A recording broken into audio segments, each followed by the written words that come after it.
Nemini operator inikum, nemini ni facit injuriam. Hukum tidak memberikan ketidakadilan kepada siapapun dan tidak melakukan kesalahan kepada siapapun. Assalamualaikum warahmatullahi wabarakatuh. Salam sejahtera bagi kita semua. Om Swastiastu, Namo Buddhaya, dan salam kebajikan. Dewan juri yang terhormat, para pemerhati hukum yang kami banggakan, perkenalkan kami dari tim hukum dagang dengan saya sendiri Heavenly Joranino sebagai pembicara pertama, Yondri Sileti sebagai pembicara kedua yang akan membawakan mosi perdebatan kali ini dalam tatanan pro, dan Aulia Ridwan sebagai pembicara ketiga yang akan membawakan mosi perdebatan kali ini dalam tatanan kontra. Berkaitan dengan mosi perdebatan kali ini yakni pertanggungjawaban pidana terhadap penyandang disabilitas mental, maka ingin kami jelaskan bahwasannya pertanggungjawaban pidana adalah kewajiban individu atau korporasi untuk menanggung konsekuensi hukum atas perbuatannya karena telah melakukan suatu kejahatan yang merugikan. Dewan juri yang terhormat, adapun beberapa urgensi terkait mosi perdebatan kali ini yang kami landaskan dengan 3 alasan utama yang selanjutnya akan dijelaskan dan dielaborasikan oleh pembicara kedua dan pembicara ketiga dari tim kami. Yang pertama, disabilitas mental sendiri ialah orang yang memiliki masalah pada kejiwaan yang pada intensitas kekambuhannya tidak selalu menetap dan juga memiliki gangguan emosional yang tidak stabil. Disabilitas mental juga dapat disebut orang dengan gangguan jiwa. Mengutip dari apa yang dikatakan Prianto Jatimiko bahwasannya orang dengan gangguan jiwa adalah kelompok orang yang sudah didiagnosis gangguan jiwa seperti bipolar, disorder, dan skizofrenia. Namun beliau menekankan bahwasannya orang yang didiagnosis ODGJ bukan berarti orang gila, karena orang gila adalah orang yang mengalami gangguan psikotik sehingga mereka tidak dapat membedakan antara yang nyata dan hayalan.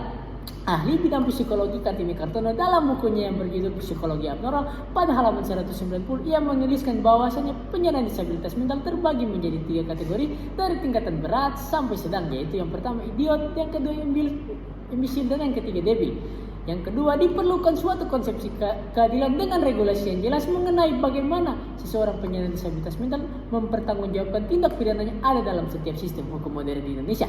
Dan yang ketiga, dalam pasal 44 ayat 1 KUHP secara tegas telah memberikan limitasi pertanggungjawaban pidana yang dikecualikan bagi orang-orang dengan gangguan pada kejiwaan, di mana ada perlindungan terhadap hak asasi manusia di Indonesia, di mana Indonesia sendiri adalah negara hukum, yang mana salah satu tujuan negara hukum adalah memberikan perlindungan kepada kepentingan manusia termasuk orang dengan disabilitas mental, sehingga penyandang disabilitas mental tidak bisa serta-merta dimintai pertanggungjawaban pidana karena tidak memuat unsur pertanggungjawaban pidana yang mana memiliki keadaan dan keberadaan jiwa yang sehat. Dewan juri yang terhormat, dan di lain sisi penyandang disabilitas mental harus tetap dimintai pertanggungjawaban pidana karena bisa saja orang dengan kriteria disabilitas mental bukan berarti dia gila sehingga dapat dimintai pertanggungjawaban pidana. Sekian dan terima kasih. Wassalamualaikum warahmatullahi wabarakatuh. Salam sejahtera bagi kita semua. Om Santi Santi Om, Namo Buddhaya, dan salam kebajikan. Juris quondam ignorantium quae canoser, factiferum ignorantiam non noser.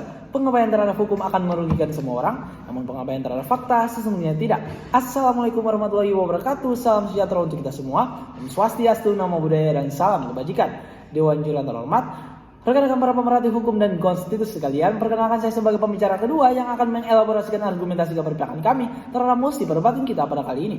Dewan juri yang terhormat berkaca pada teori hukum responsif yang dikemukakan oleh Philip Nonet dan Bruce Stick dalam bukunya yang berjudul Hukum Responsif, menegaskan bahwasanya hukum responsif adalah teori hukum yang menawarkan lebih dari sekedar keadilan prosedural, tetapi mampu berfungsi sebagai fasilitator dari respon terhadap kebutuhan dan aspirasi sosial masyarakat, sehingga hukum harus selalu menjawab tantangan atau keadaan yang ada dalam masyarakat pada saat itu. Dewan juri yang terhormat, penyandang disabilitas mental pada hakikatnya juga disebut sebagai subjek hukum, di mana subjek hukum merupakan pendukung hak dan kewajiban yang konsekuensinya dapat menuntut atau dituntut subjek hukum lain di muka pengadilan. Sehingga ketika dalam hal ini penyandang disabilitas mental melakukan suatu tindak pidana sekalipun, maka sudah sewajarnya dapat dimintai pertanggungjawaban pidana jika dinilai mampu mempertanggungjawabkan apa yang ia lakukan.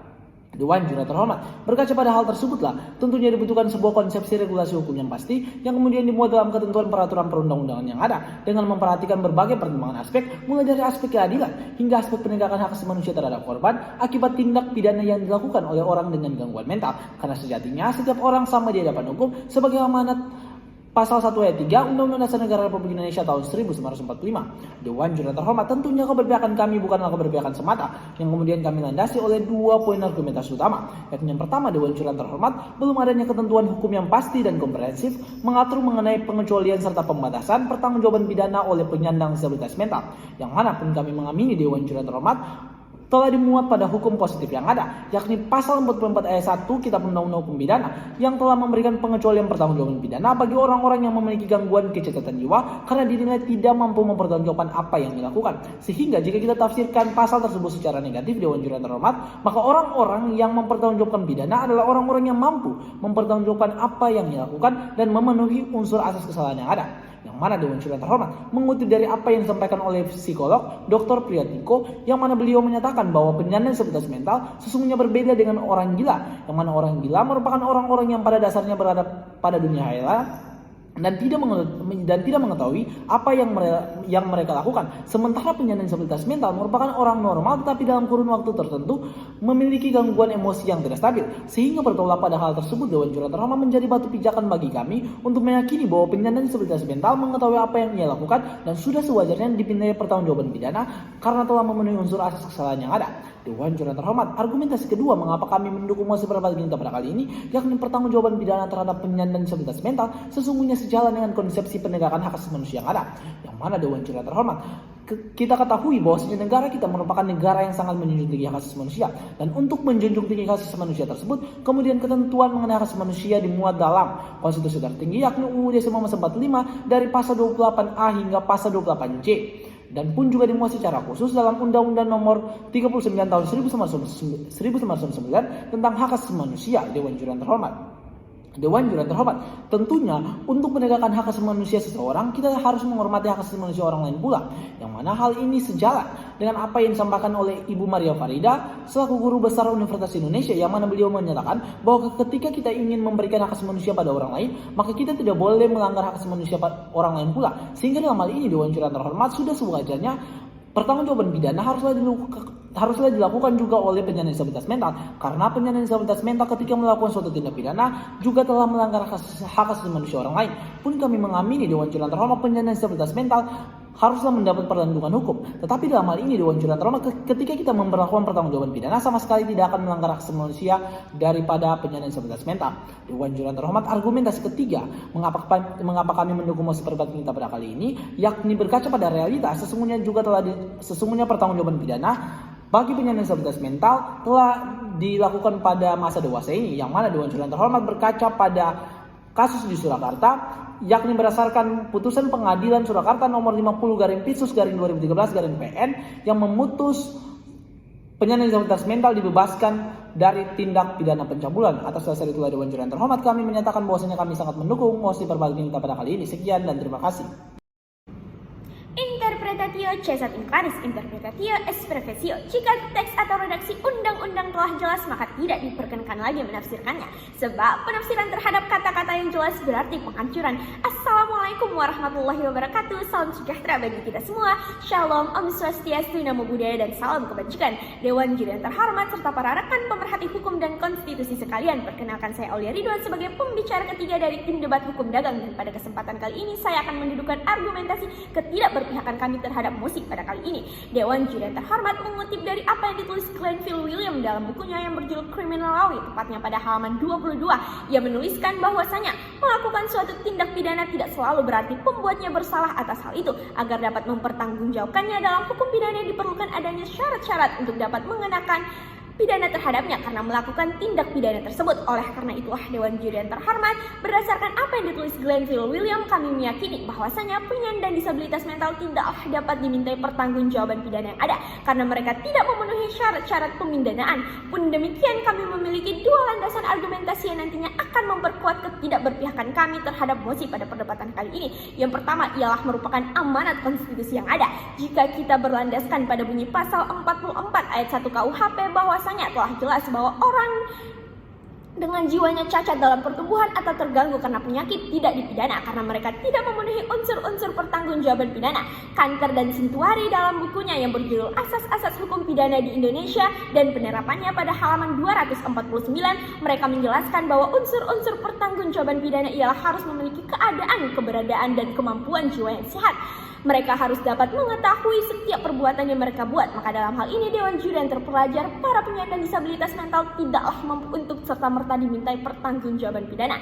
Kita bisa melihat pada realitas yang ada, yaitu pada penyakit mental skizofrenia. Di dalam buku Ajar Keperawatan Jiwa, Sheila Feedback menuliskan bahwa orang dengan penyakit skizofrenia akan mengalami penyakit yang mempengaruhi otak dan menyebabkan timbulnya pikiran, persepsi, emosi, gerakan, dan perilaku yang aneh dan terganggu. Maka dalam hal ini mereka yang mengalami gangguan pada kejiwaan telah jelas tidak mampu dimintai pertanggungjawaban pidana.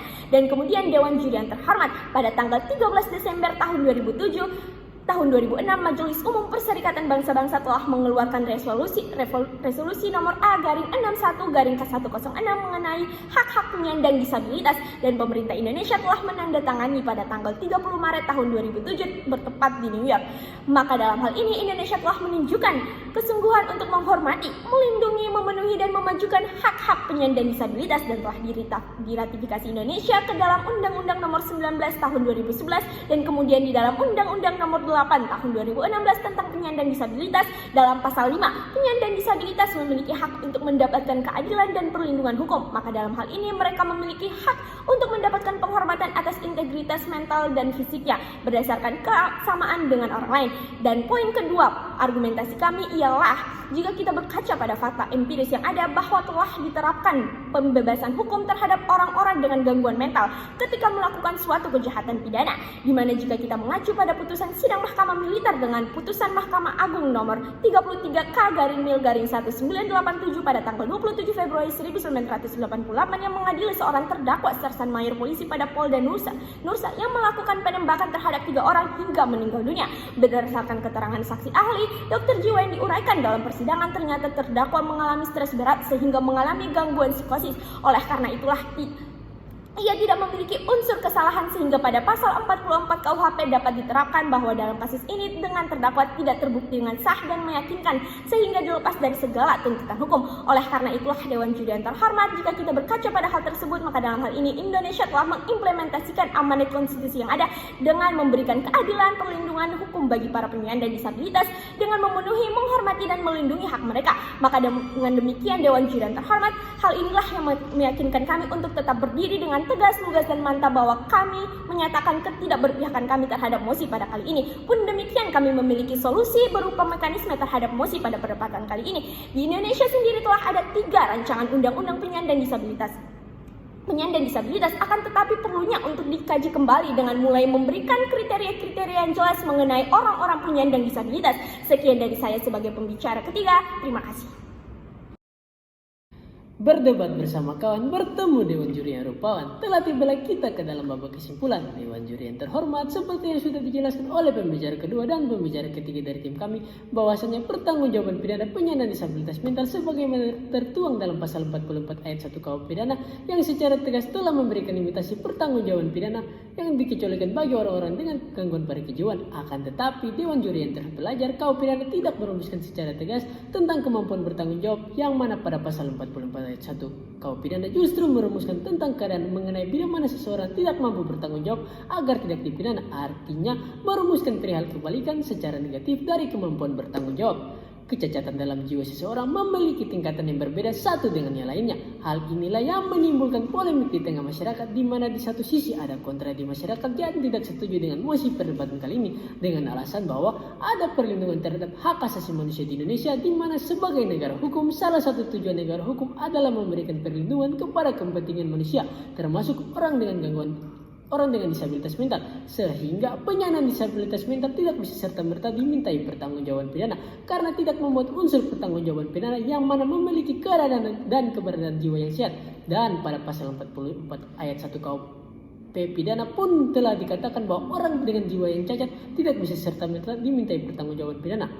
Akan tetapi di lain sisi penyandang disabilitas mental harus tetap dimintai pertanggungjawaban pidana karena bisa saja orang dengan kriteria disabilitas mental bukan berarti dia gila sehingga dapat dimintai pertanggungjawaban pidana. Fiat Justititia Pereat Mundus, sekalipun esok langit akan runtuh, meskipun dunia akan musnah, atau walaupun harus mengorbankan kebaikan, keadilan harus tetap ditegakkan. Wassalamualaikum warahmatullahi wabarakatuh. Salam sejahtera bagi kita semua. Om Swastiastu, Namo Buddhaya, dan salam kebajikan.